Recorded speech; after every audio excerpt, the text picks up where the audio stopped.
Que le Seigneur de gloire vous bénisse partout dans le monde. Là où nous sommes, nous allons prendre nos Bibles et nous allons apprendre un thème très important.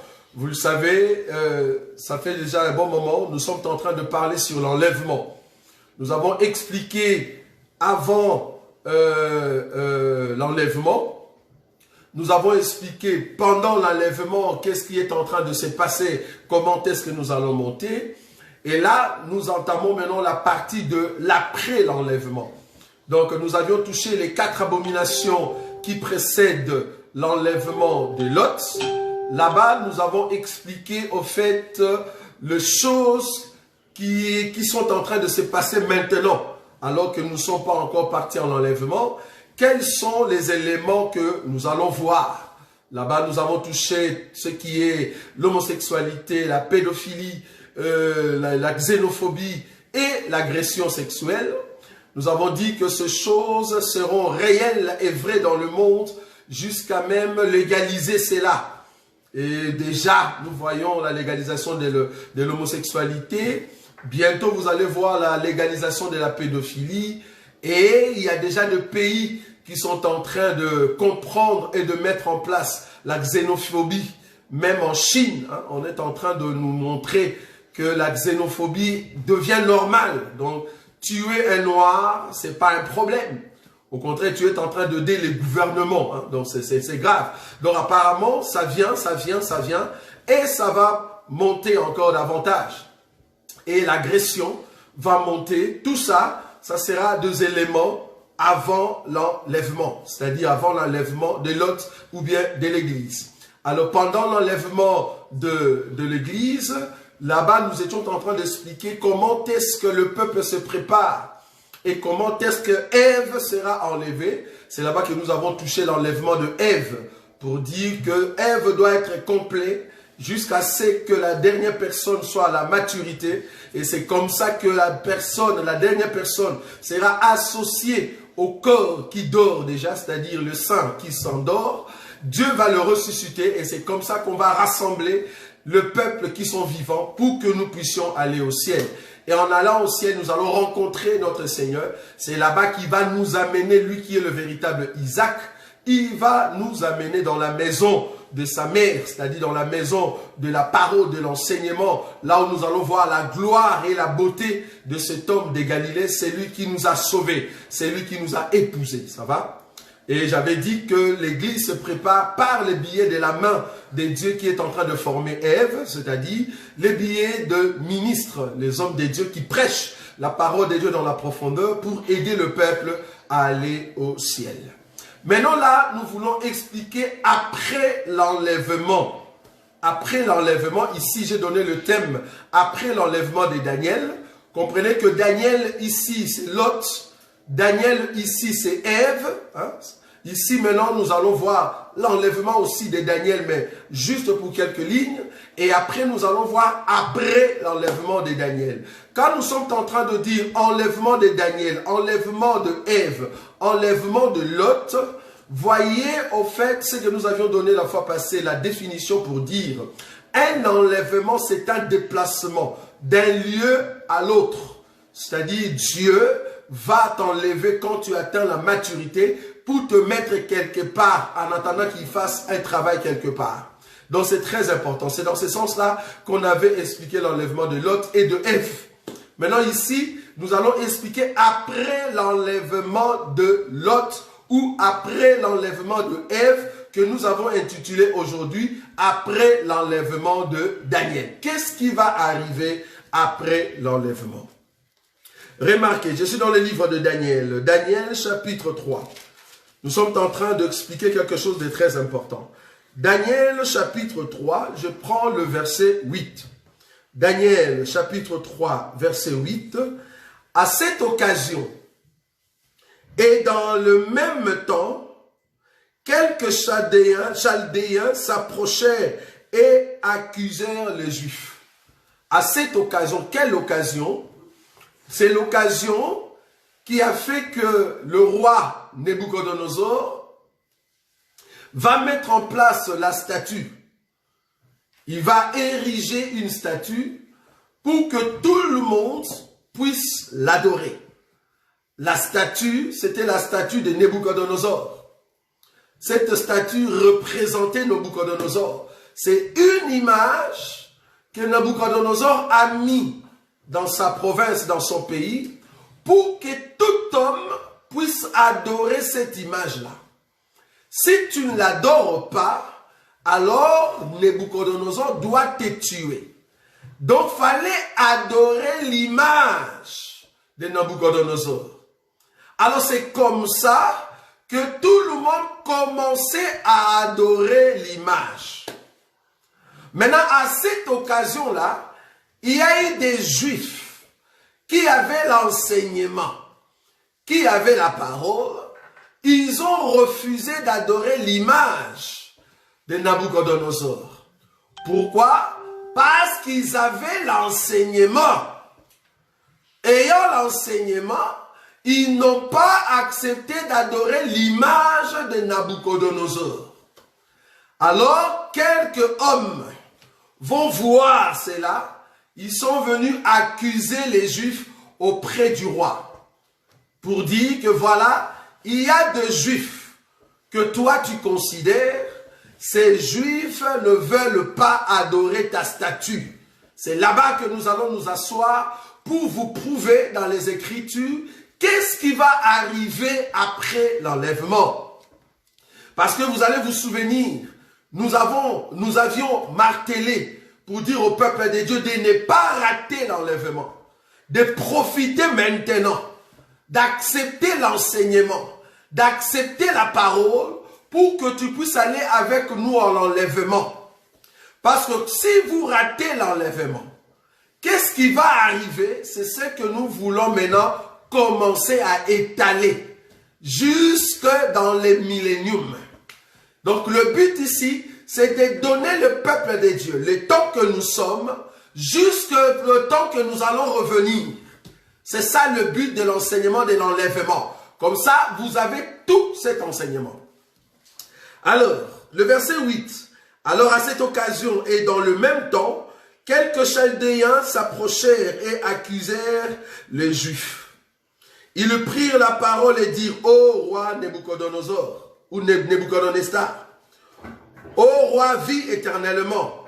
Tu as donné un ordre d'après lequel tous ceux qui entendraient les sons de la trompette, j'aimerais souligner ces mots ici, le son de la trompette, vous allez les comprendre, les sons de la trompette.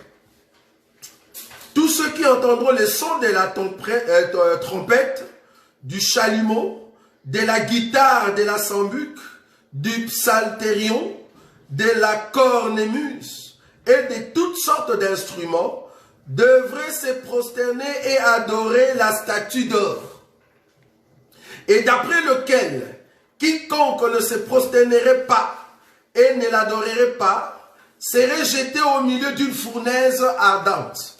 Le milieu d'une fournaise ardente. Les mots que je souligne ici sont très importants pour nous faire entrer après l'enlèvement. Je soulignais ici le son de la trompette. Je soulignais aussi ici fournaise ardente, c'est-à-dire le feu. Or, il y a des Juifs à qui tu as remis l'intendance de la province de Babylone, Shadrach, Meshach et Abednego, hommes qui ne tiennent aucun compte de toi. Ô roi, ils ne servent pas tes dieux et ils n'adorent point la statue d'or que tu as élevée. Shadrach, Meshach et Abednego n'adorent pas la statue, mais les autres adorent. Mais Shadrach, Meshach et Abednego ne font pas cas de ta statue. Pourquoi? C'est là-bas que nous allons répondre pour voir qu'est-ce qui va se passer après l'enlèvement. Verset 3. Alors Nebuchadnezzar, irrité et furieux, donna l'ordre qu'on amène Shadrach, Meshach et Abednego. Nabuchodonosor furieux. Alors irrité, il appelle qu'on puisse amener Shadrach, Meshach et Abednego. Ici, je suis en train de souligner des éléments. J'ai souligné la trompette qui aide le peuple à aller adorer la statue. J'ai souligné ici, donc je souligne la trompette, la fournaise de feu. La fournaise ardente qui est là où il faut mettre ceux qui ne vont pas adorer. Je souligne ici Shadrach, Meshach et Abednego étant des hommes qui ne veulent pas adorer la statue que Nebuchadnezzar a mis en place. Très important. Pourquoi? Parce que Shadrach, Meshach et Abednego, ce sont des hommes qui avaient l'enseignement et qui ne voulaient pas, au fait, adorer la statue. Alors, le verset 14. Nebuchadnezzar prit la parole et leur dit: est-ce de propos délibérés, Shadrach, Meshach et Abednego, que vous ne servez pas mes dieux et que vous n'adorez pas la statue d'or que j'ai élevée? Maintenant, tenez-vous prêts.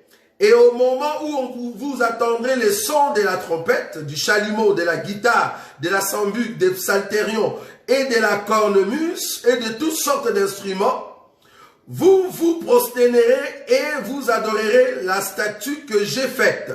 Si vous ne l'adorez pas, vous serez jeté à l'instant même au milieu d'une fournaise ardente. Et quel est le Dieu qui vous délivrera de ma main? Shadrach, Meshach et Abednego répliquèrent au roi Nebuchadnezzar: nous n'avons pas besoin de te répondre là-dessus. Voici notre Dieu que nous servons peut nous délivrer de la fournaise ardente, et il nous délivrera de ta main, ô roi. Sinon, sache, ô roi, que nous ne servirons pas tes dieux, et que nous n'adorerons pas la statue d'or que tu as élevée. Parole du Seigneur. Nous sommes en train de parler sur l'enlèvement de Daniel, sur l'après-l'enlèvement de Daniel. Ici, vous allez remarquer que quand le roi a érigé la statue, il a demandé que toute la province puisse adorer, au fait, la statue. Alors, il y avait des juifs, ces juifs-là n'ont pas respecté la parole de Nebuchadnezzar, ou de Nebuchadnezzar. La parole de Nebuchadnezzar, c'était quoi? J'ai érigé une image. Il faut que toute personne adore cette image. Donc vous adorez, même si je ne suis pas là. Mais il y a mon image. Quand vous allez entendre le son de la trompette, le son de la trompette va vous réveiller. Le son de la trompette, c'est au fait le chant qui te dit, voilà, c'est le temps d'aller adorer la statue de Nebuchadnezzar. C'est-à-dire, même si tu dormais, quand tu écoutes le son de la trompette, ça va te dire, tout ce que tu fais maintenant, arrête, va maintenant adorer la statue. C'était comme ça dans la province de Babylone. Alors, quand tout le monde était en train d'adorer, il y a des gens qui avaient des yeux. Je suis en train d'expliquer d'abord l'écriture pour donner la révélation prophétique de cette écriture. Parce que si on n'explique pas très bien les songes, on ne saura pas donner l'explication du songe. Je suis en train de dire que le son de la trompette aidait tout le peuple qui était en Babylone de se réveiller. Toute chose que tu faisais, tu dois arrêter parce que c'est le temps d'aller adorer la statue. En quelque sorte, la trompette, c'était le son. C'était une parole, une expression pour dire au peuple, voilà, c'est le temps d'aller adorer la statue. Alors le peuple qui adorait vont regarder, vont voir qui sont ceux qui n'adorent pas. Parce qu'il fallait respecter la parole de Nebuchadnezzar étant le roi de Babylone. Si tu ne respectes pas cette parole, tu seras tué. C'est comme ça que les gens qui adoraient la statue, ils ont vu qu'il y a des Juifs qui ne veulent pas respecter la parole du roi. Ils ne sont pas partis, je souligne, ils ne sont pas partis accuser les Juifs auprès de la statue. Non. Ils ne sont pas partis accuser le Juif auprès de l'image du roi, mais ils sont partis directement auprès du roi. C'est le roi qui a écouté ces gens. Ce n'était pas la statue. La statue, c'était la représentation du roi quelque part, partout. Dans la province de Babylone, si tu ne l'adores pas et qu'on t'attrape, on ne va pas t'accuser dans l'image. Ce n'est pas l'image qui doit écouter au fait les accusations, mais ils viendront directement auprès du roi. Et c'est le roi qui va prendre au fait la décision. Je suis en train de marteler les sons de la trompette. Ici, je suis en train de souligner l'image et le roi. C'est deux choses différentes. Nous avons l'image du roi et le roi lui-même. Mais à part ça, il y a la trompette. Très important. L'image du roi qu'il faut adorer. À tout prix, il faut le faire. À tout prix, il faut respecter cela. Si tu ne respectes pas, alors on vient dire au roi. Donc, l'image du roi, c'est autre chose. Et le roi, c'est aussi une autre chose. Mais il y a la trompette qui sonne pour te dire, va adorer l'image. Si tu n'adores pas, alors il y a des gens qui vont venir accuser. Très important ce que je suis en train de dire, parce que ça va nous aider. Parce que moi, nous, dans cet enseignement, quand on est dans des médias, nous voulons aider le peuple de Dieu à aller directement dans la pensée des Écritures et voir, pour les aider à comprendre ce qui arrive réellement. Parce que je vous ai toujours dit qu'on peut toujours compliquer l'enseignement. On peut le faire. Mais cependant, pour les compliquer, il faut être devant un peuple qui a déjà l'oreille circoncis et les yeux qui voient. Là, quand nous compliquons, nous voyons. Même si tu voles à 350 000 km par heure, on sait te voir parce que c'est devant un peuple circoncis d'oreille. Mais or que dans les médias, nous sommes devant le peuple qui marche encore au pas des brebis. Donc étant Jacob, j'ai le souci d'amener lentement le peuple pour mieux comprendre. C'est ça le souci. Donc je fais de mon mieux pour t'aider à voir là où je suis. C'est très important pour que vous ne soyez pas perdus dans ce que nous présentons dans cet évangile, parce que j'aimerais vous dire que notre évangile est très difficile. Donc si j'amène une parole forte, si vous n'avez pas la circoncision, vous ne saurez pas voir. C'est très important. Alors comprenons-nous bien. Je suis en train d'utiliser des termes très simples, une manière didactique très simple pour que tu comprennes l'après l'enlèvement. Donc je suis en train de dire, il y a la trompette. À part la trompette qui est en train de réveiller le peuple pour qu'il puisse aller adorer la statue. Et la statue en soi, ce n'est pas le roi, c'est l'image du roi. Donc la trompette t'envoie vers l'image, tu dois adorer l'image. Si tu n'adores pas l'image, on va t'accuser auprès du roi. Donc c'est l'image du roi. Si tu ne l'adores pas, on t'accuse auprès du roi. Alors tous ceux qui n'adorent pas l'image, le roi maintenant va le prendre, il va le faire souffrir. En d'autres termes, ils ne peuvent pas continuer leur vie normalement. C'est comme ça qu'on a arrêté Shadrach, Meshach et Abed-Nego.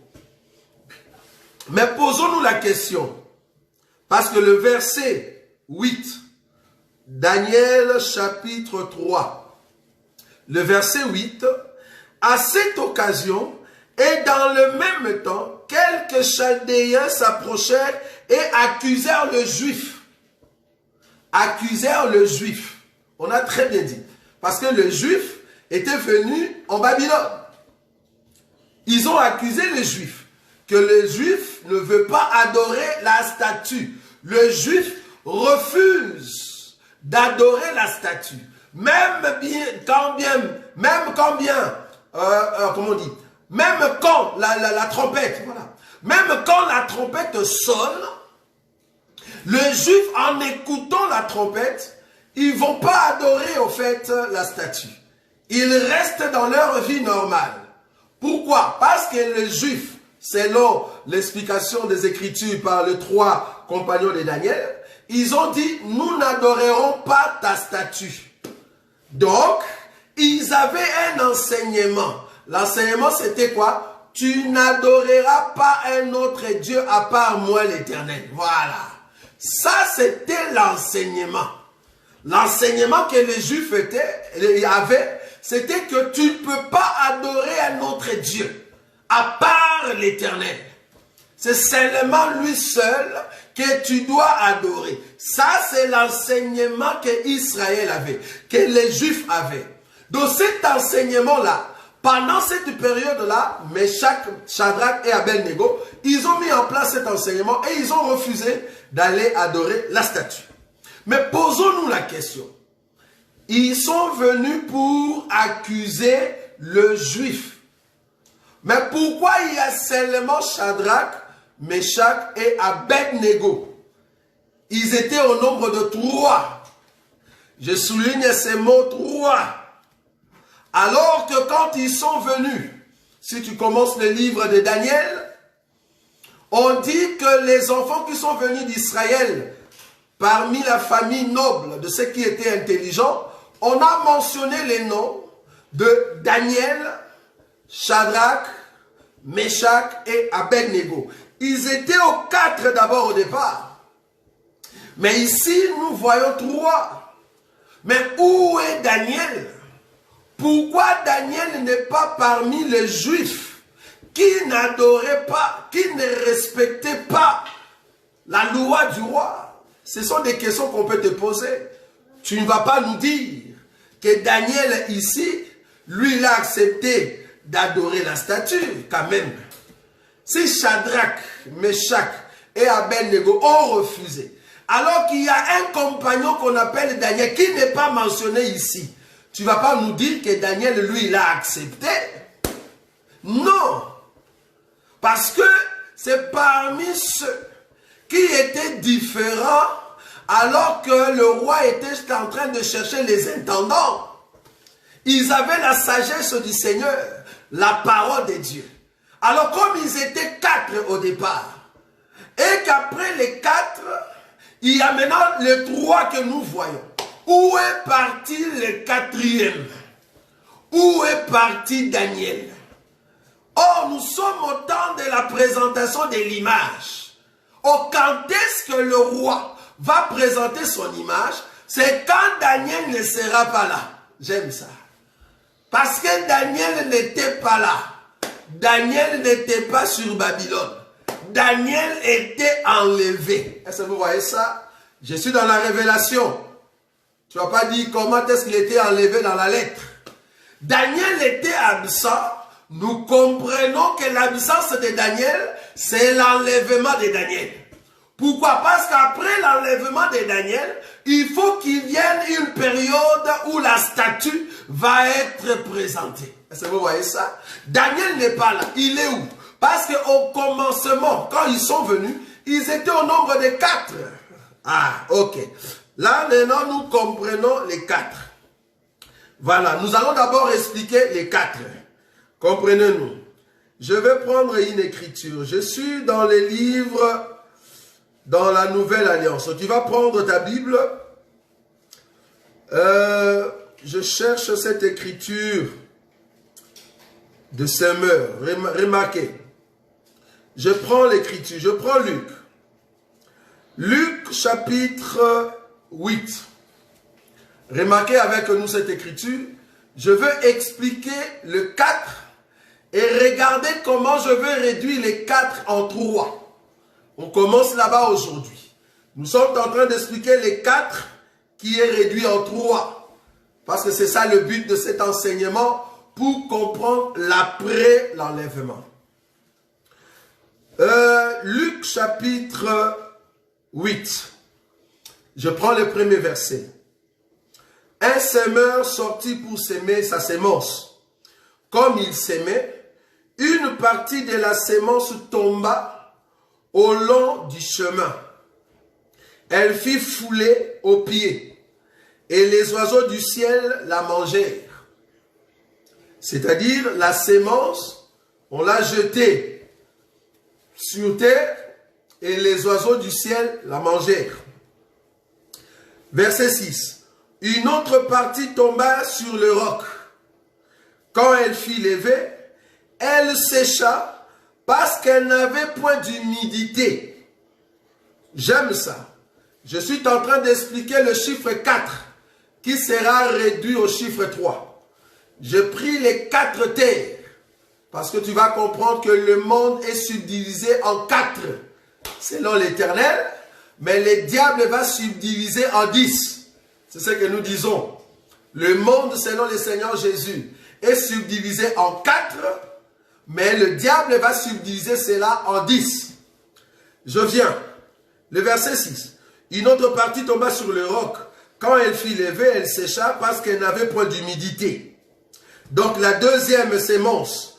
La première, c'était sur le chemin. Le deuxième, c'est à côté du roc. Mais parce qu'il n'y a pas d'humidité, cette sémence a séché. Troisième, il y a des épines, que nous allons lire, 7. Une autre partie tomba au milieu des épines. Les épines crurent avec elle et l'étouffèrent. J'aime ça. Les épines crurent avec elle et l'étouffèrent. Une autre partie tomba dans la bonne terre. Quand elle fut levée, elle donna du fruit au centuple. Après avoir ainsi parlé, Jésus dit à haute voix, que celui qui a des oreilles pour entendre, qu'il entende. Voilà. Le Seigneur a réparti la terre en 4 parties. Lui-même étant le semeur. Parce que Jésus, c'est le bon semeur. C'est lui qui est venu avec la sémence. Maintenant, il va regarder 4 terres. 4 parties de terre. C'est sur ces 4 parties de terre qu'il va jeter la sémence. En d'autres termes, il va jeter un peuple. Ou des hommes aussi. Allons comme ça. Alors, la première, il va prendre, il le jette. C'était au long de la route. Selon l'explication de Jésus, c'est le fils de ce monde que l'ennemi est en train de gagner du temps. Ce sont ceux qui entendent la parole de Dieu, mais que l'ennemi est en train d'enlever cette parole dans leur cœur. En d'autres termes, ils n'ont pas l'oreille circoncis. Ça, c'est l'explication du Seigneur. Je ne vais pas aller encore là-bas parce que vous connaissez le passage. Mais je vous amène pour vous expliquer comment Daniel n'était pas parmi les 3. Ou soit parmi le Shadrach, Meshach et Abednego.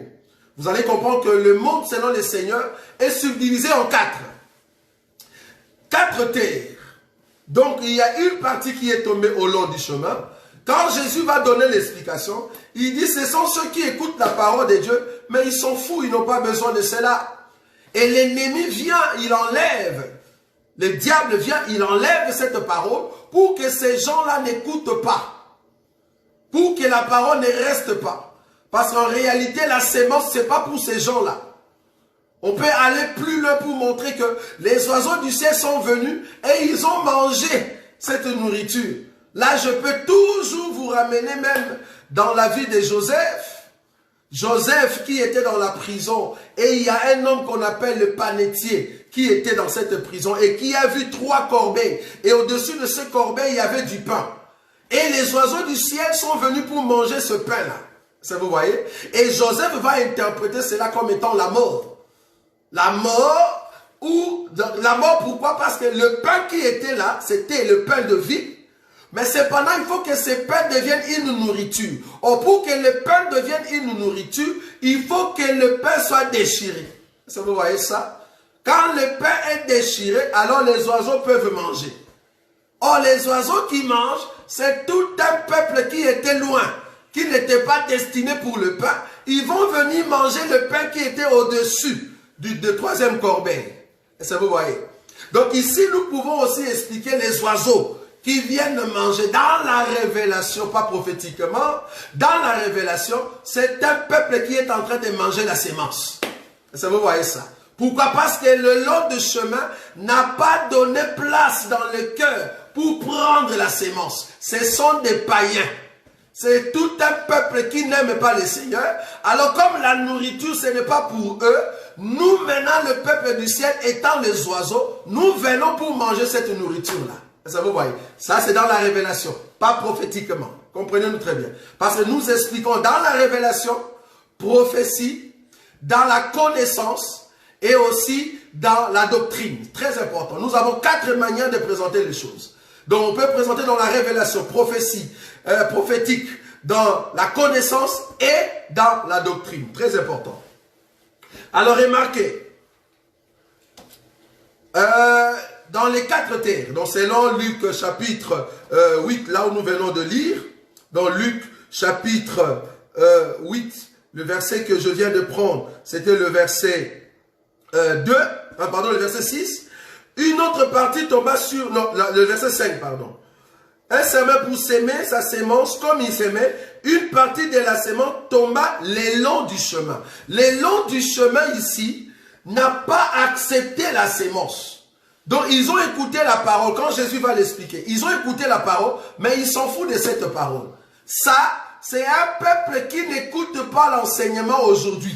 Quand nous prêchons, c'est tout peuple, toute personne qui ne veut pas de la parole de Dieu. Mais tu vas remarquer que ceux qui sont du ciel, les oiseaux du ciel, ils vont venir pour manger cela.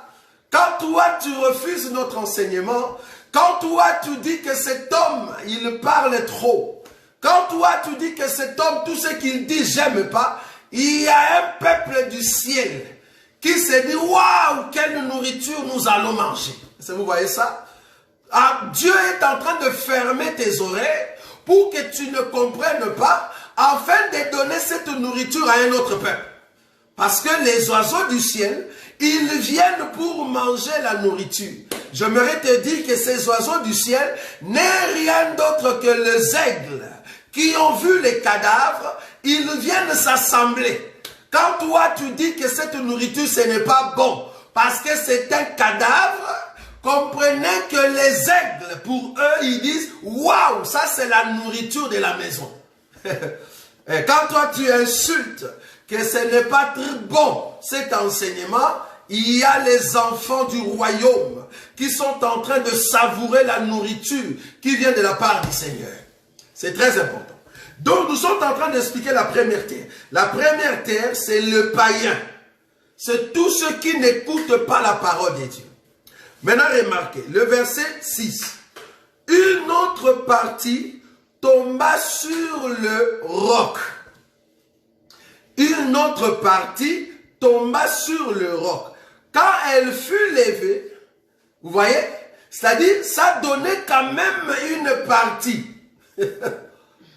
Ça donnait quand même ils ont montré la vie.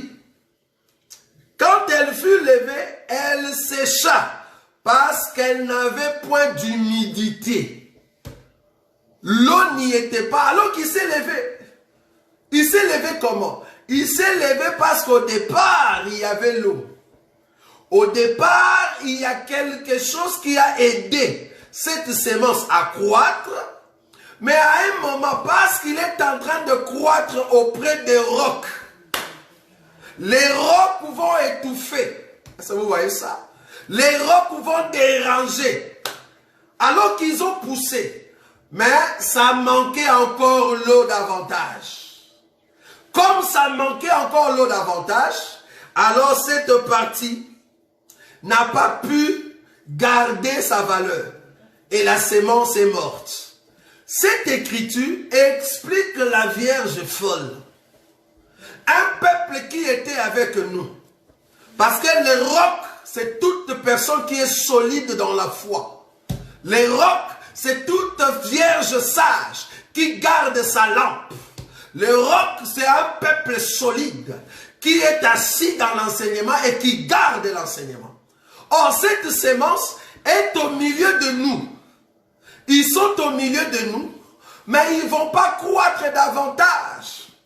Pourquoi? Parce qu'ils vont manquer assez d'eau. Mais remarquez, au départ, ils ont poussé. Mais ils ne vont pas aller trop loin parce qu'il manquait la réserve d'huile. Est-ce que vous voyez ça maintenant? Il manquait la réserve d'huile. Donc leur lumière, parce que croître veut dire lumière, leur lumière va s'éteindre petit à petit. Ils n'auront pas la force. Mais à un moment, ils vont au fait mourir. Est-ce que vous voyez ça? Ils vont mourir. Ça, c'est la Vierge folle. Ça, c'est la deuxième terre. Première terre, c'est des païens. Deuxième terre, c'est la Vierge folle. Comprenons-nous très bien. Jésus est en train de subdiviser les hommes ou la terre en 4 parties. Je vais expliquer Daniel. En 4 parties. Alors, il dit, première partie, c'est les païens. Ceux qui n'écoutent pas la parole. Deuxième partie, c'est un peuple qui ont écouté quand même l'enseignement. Ils ont quand même poussé. Ils se sont levés, mais parce qu'il y avait des rocs. Parce qu'il y a les gens qui demeurent dans l'enseignement. Parce qu'il y a un peuple qui croit réellement à cet enseignement. La Vierge folle va perdre la lumière parce qu'elle n'avait pas de réserve. Elle n'avait pas de réserve. Comme elle n'avait pas de réserve, elle va perdre sa vie. Est-ce que vous voyez cela? Donc nous, les rocs, nous allons continuer. La deuxième terre, c'est la Vierge folle, qui est en train d'écouter la parole aujourd'hui avec nous, mais qui ne saura pas aller trop loin, devenir roc comme nous. Il ne saura pas devenir roc comme nous. Si toi, tu es un roc, c'est parce que tu es un fort. Tu es fort en Christ et Jésus. Tu reçois l'enseignement, tu demeures dans la prière, tu gardes pure ta vie, tu contrôles ta vie comme il faut. Quand le Seigneur viendra, c'est seulement le roc, les pierres vivantes qui vont aller à l'enlèvement. Maintenant, la Vierge folle, elle va quand même pousser, mais parce qu'elle manque l'humidité, elle manque la réserve d'huile, cette Vierge folle va rater l'enlèvement. Elle sera étouffée. Ça, vous voyez cela? Ok. Je suis en train d'expliquer les 4 terres. Voilà. Je prends encore une autre écriture. Luc chapitre 8 toujours. Je prends le 7e verset. Une autre partie tomba au milieu des épines. J'aime ça. Une autre partie tomba au milieu des épines. Les épines crurent avec elle et l'étouffèrent. Je suis en train de parler de l'étouffement de la sémence. N'allez pas interpréter l'étouffement de la sémence. Ce sont les peuples qui vont aller à l'enfer. Tu n'as rien compris, bien-aimé.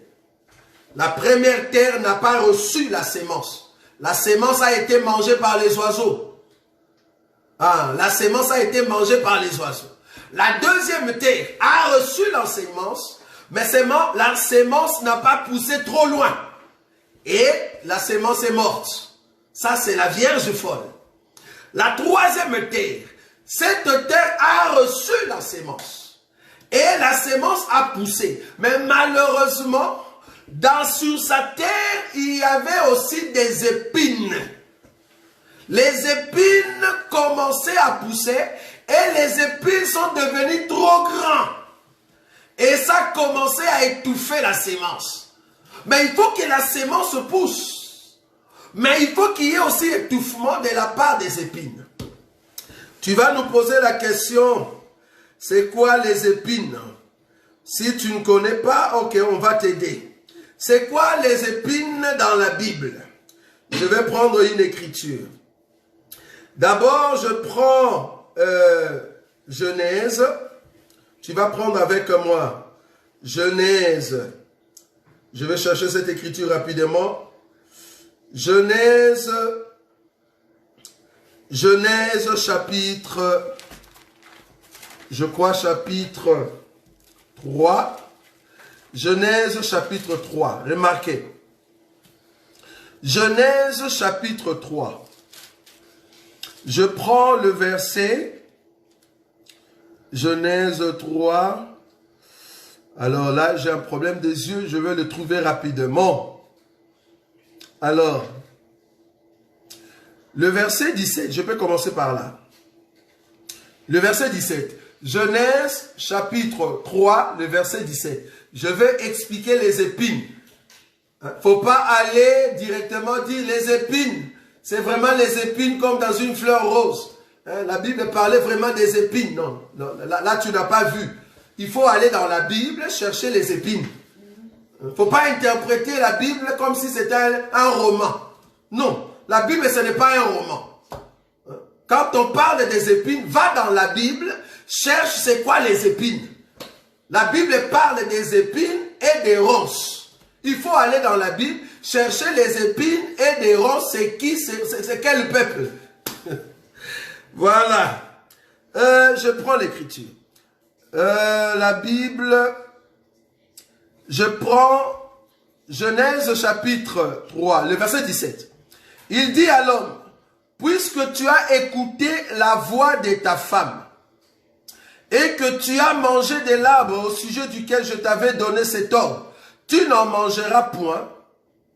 Le sol, la Bible dit le sol sera maudit à cause de toi. C'est à force de peine que tu en tireras ta nourriture tous les jours de ta vie. Il te produira des épines et des ronces. C'est-à-dire, toi, Adam, tu vas mettre la sémence. Au lieu que la sémence pousse, mais il y aura des épines et des ronces qui vont gagner du terrain. J'aime ça. Les épines et des ronces qui vont gagner du terrain. Remarquez. Et tu mangeras de l'herbe des champs. C'est à la sueur de ton visage que tu mangeras du pain jusqu'à ce que tu retournes dans la terre d'où tu as été pris, car tu es poussière et tu retourneras dans la poussière. Je prends une écriture. Je prends Ésaïe. Ésaïe chapitre 5. Ésaïe chapitre 5. Je vais expliquer les épines. Remarquez comment est-ce que nous présentons les enseignements. Ésaïe chapitre 5. Je prends une écriture rapidement ici. Ésaïe chapitre 5. Voilà. Je commence à partir du premier verset. Remarquez. Ésaïe 5, premier verset. Je lis rapidement. Je chanterai à mon bien-aimé les cantiques de mon bien-aimé sur sa vigne.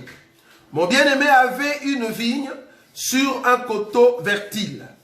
Il en remuera le sol, ôta le pierre et y mit un plant délicieux. Un plant délicieux. Voilà, un plant délicieux. Il bâtit une tour au milieu d'elle. Et il creusa aussi une cuve. Puis il espéra qu'elle produirait de bons raisins. Mais elle en produisit de mauvaises. Maintenant donc, habitants de Jérusalem et hommes de Juda, soyez juges entre moi et ma vigne. Qu'y avait-il encore à faire à ma vigne que je n'ai pas fait pour elle? Pourquoi quand j'ai espéré qu'elle produirait des bons raisins, en a-t-elle produit des mauvais? Je vous dirai maintenant ce que je vais faire à ma vigne. J'enracherai la haie pour qu'elle soit broutée. J'en battrai la clôture pour qu'elle soit foulée aux pieds. Je la réduirai aux friches. Elle ne sera plus taillée ni cultivée. Les ronces et les épines croîtront. Et je donnerai mes ordres aux nuées afin qu'elle ne laisse plus tomber la pluie sur elle. La vigne de l'Éternel des armées, c'est la maison d'Israël. Ce n'est pas moi qui interprète, c'est la Bible. La vigne, c'est la maison d'Israël. Et les hommes de Juda, c'est les plans qu'ils chérissaient. Alors, je vais sauter, je prends une écriture. Ésaïe chapitre 32, le verset 13. Ésaïe 32, verset 13. Je lis rapidement.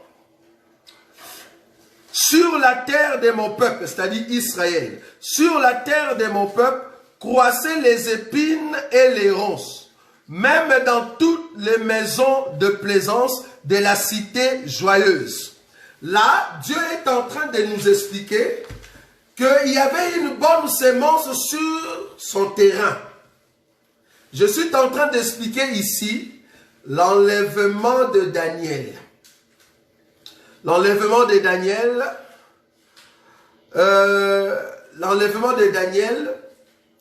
pour voir qu'après Daniel, c'est là-bas qu'on va prendre Shadrach, Meshach et Abednego parce qu'ils n'ont pas adoré la statue. Alors, nous voulons voir ensemble avec vous qu'est-ce qui va arriver après l'enlèvement. Je ne peux pas vous expliquer après l'enlèvement si je ne vous explique pas les 4 personnes, Daniel, Shadrach, Meshach et Abednego. Il faut que je vous explique ces gens-là. Daniel n'était pas là quand Shadrach, Meshach et Abednego, on les a convoqués parce qu'ils n'ont pas adoré. Daniel n'était pas. Mais il faut donner la réponse. Pourquoi Daniel n'était pas là alors qu'ils étaient 4 au départ et qu'il en reste 3? Où est parti Daniel? C'est ce que je suis en train d'expliquer. Je suis en train d'expliquer que les 4 expliquent au fait les 4 terres que Jésus, étant le bon semeur, est venu pour s'aimer. Maintenant, les 4 terres représentent les 4 sortes d'hommes sur la terre que Dieu est en train de voir. Sur la terre, Dieu voit le peuple qu'on appelle des païens. Ceux qui ne connaissent pas le Seigneur, c'est ce peuple qui ne veut pas écouter la parole de Dieu. À part ce peuple, il y a ceux qu'on appelle la Vierge folle. Là, je suis en train d'expliquer la subdivision de la terre par rapport à Dieu. Je ne touche pas encore Shadrach, Meshach et Abednego. Ici, je vais expliquer le 4 et le 3. Ici, j'explique d'abord les 4 par rapport à 4 terres. Donc, nous avons la terre qu'on appelle les longs du chemin. C'est qui? Ce sont des païens. Au lieu de manger la sémence, ils n'ont pas mangé la sémence. Ce sont les oiseaux du ciel qui sont venus manger la sémence. Là, je vous ai dit, c'est dans la révélation. Mais prophétiquement, Jésus a dit que ça veut dire Satan qui est en train d'enlever la parole dans leur cœur. Est-ce que vous voyez ça? Mais dans la révélation, cela explique que c'est la nourriture des oiseaux. Or, les oiseaux, j'ai dit, c'est le peuple d'en haut. Le peuple du ciel, nous, qui venons manger la nourriture, la bonne nourriture qui est la sémence, que la terre, les longs du chemin, ne veut pas manger. Ça veut dire le païen n'aime pas la parole de Dieu, mais nous aimons la parole de Dieu. La deuxième terre, c'est une terre qui a reçu la sémence, mais c'était au milieu des rocs. J'ai expliqué, les rocs, c'est le peuple de Dieu solide dans la parole, mais nous sommes aussi avec d'autres personnes qui sont faibles dans la foi. Ces gens-là, ils vont abandonner la foi. C'est-à-dire, ils vont sortir de la voie pour aller, au fait, se contenter d'eux-mêmes. Ils n'ont pas la force de continuer dans l'enseignement. Mais après l'enlèvement, l'enseignement, le petit enseignement qu'ils ont reçu, c'est ça qu'ils vont garder dans leur cœur pour continuer à croire à ce qu'on les a prêchés. Et c'est comme ça qu'ils vont mourir. Mais ça viendra après. Ici, j'explique encore les 4 terres. Troisième terre, je suis en train d'expliquer maintenant le 144 000. Ce sont des choses que je veux revenir après. Mais j'ai pris l'écriture de Luc pour vous aider à comprendre les 4 terres. Parce que quand je veux le toucher, vous allez directement voir. Donc le but ici, c'est vraiment, je suis en train de simplifier l'enseignement en fait. Pour vous aider, parce que là, je ne suis pas encore entré. C'est une introduction pour commencer l'après-enlèvement de Daniel. Dans cette introduction, je vous amène dans les 4 et après les 3. Maintenant, remarquez, la Bible dit ceci, on parle des épines. C'est-à-dire, on a jeté la sémence, mais il y a des épines qui ont étouffé la sémence. Alors que les épines étaient beaucoup. La sémence aussi a poussé. Je me te dire, la deuxième terre et la troisième terre, la sémence a poussé. Mais la première terre, la sémence n'avait pas poussé. Donc, tel qu'on l'a jeté, tel que les oiseaux l'ont mangé. Mais dans la deuxième terre et dans la troisième terre, la terre a mangé la sémence Et il a réagi, c'est-à-dire, il a donné la lumière de cette sémence, mais dans la deuxième terre, les rocs étaient là et la sémence avait manqué, en fait, l'humidité. Maintenant, dans la troisième terre, la terre a mangé la sémence, la terre a réagi avec la sémence, mais en réagissant, il y avait beaucoup d'épines tout autour de la sémence. Maintenant, je suis parti ici dans Genèse pour te montrer c'est quoi l'épine. Parce que pour comprendre bien l'enseignement après l'enlèvement, il faut comprendre ce que je suis en train de présenter ici. C'est comme ça que tu verras. Normalement, ceux qui ont l'œil, ils ont déjà vu parce que nous avons déjà donné cet enseignement. Mais je vous aide, vous qui venez nous rejoindre dans cet enseignement, sur ce chemin qui mène au ciel. C'est pour ça que nous sommes en train d'alléger pour vous aider à comprendre ces choses. Alors, j'ai pris l'écriture de Genèse. Genèse, j'avais pris chapitre 3, le verset 17, pour prendre là où on parle des épines et des ronces. Cette écriture nous dit que Adam, quand tu vas cultiver la terre, au lieu que la terre te donne la sémence, la terre va te donner des épines et des ronces. Je suis en train de venir petit à petit pour te dire c'est quoi les épines. Vous voulez? Nous voulons aider nos bien-aimés à comprendre les termes bibliques.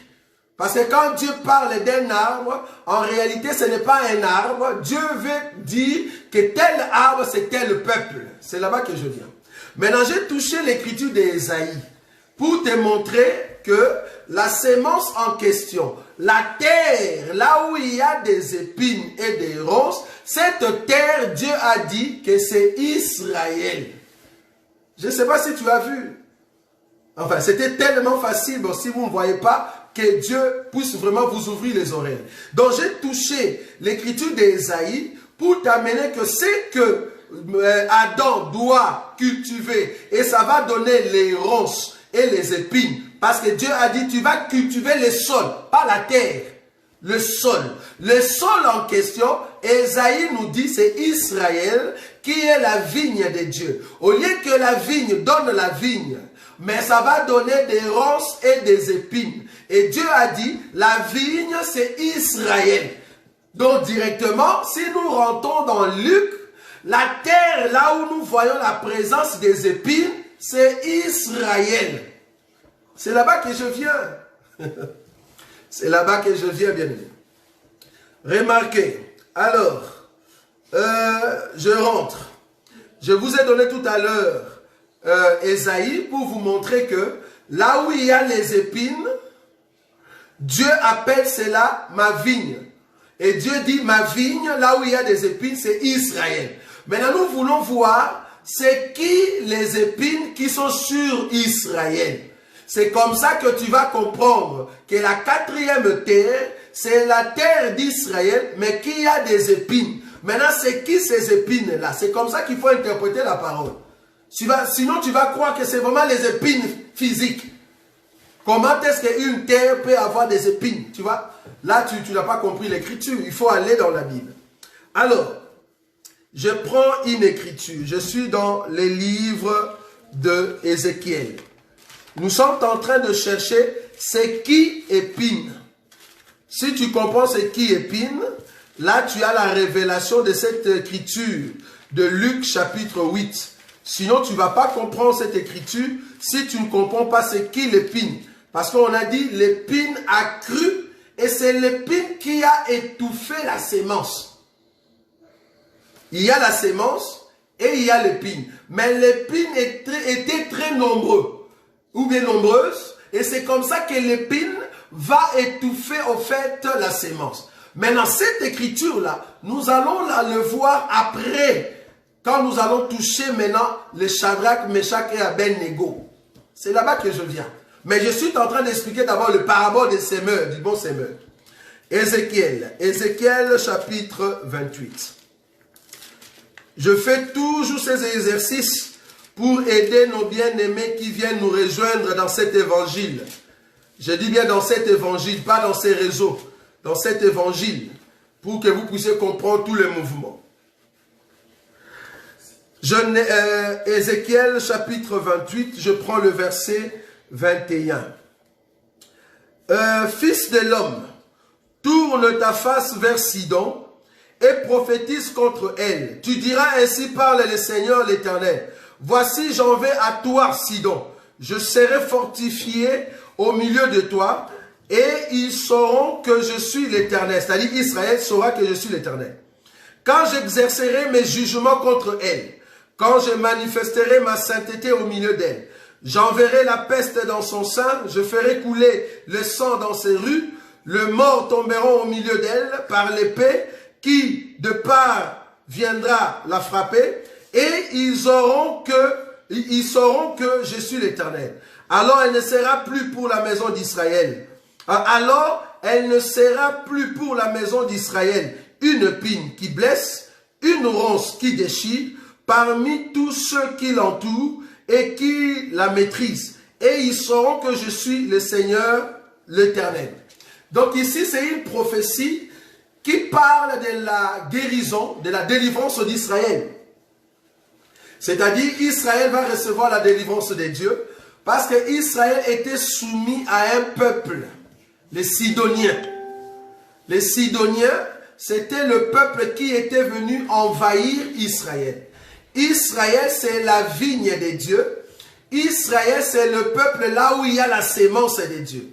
Mais sur ce peuple-là, Dieu a permis qu'il y ait des Sidoniens et Dieu viendra tuer le peuple sidonien pour que Israël voie que Dieu les a délivrés. Dans d'autres écritures, les épines et les ronces représentent les Sidoniens. Dans d'autres écritures, ça représente aussi les Assyriens et les Égyptiens.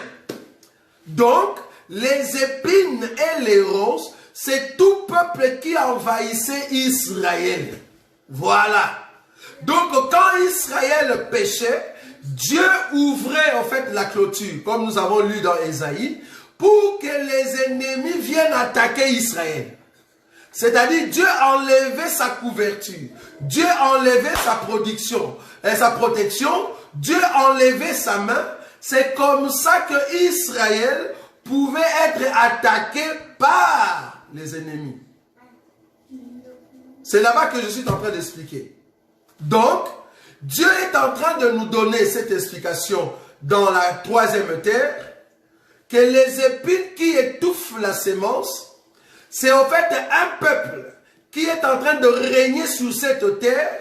Le peuple en question ici dans cette écriture d'Ézéchiel, c'était des Sidoniens. Dans d'autres écritures, c'était des Égyptiens. Dans d'autres écritures, c'était des Assyriens. Or, après l'enlèvement de Daniel, nous allons voir que l'Antéchrist, il sera en fait l'épine qui viendra sur Israël pour les étouffer. C'est là-bas que je veux venir après.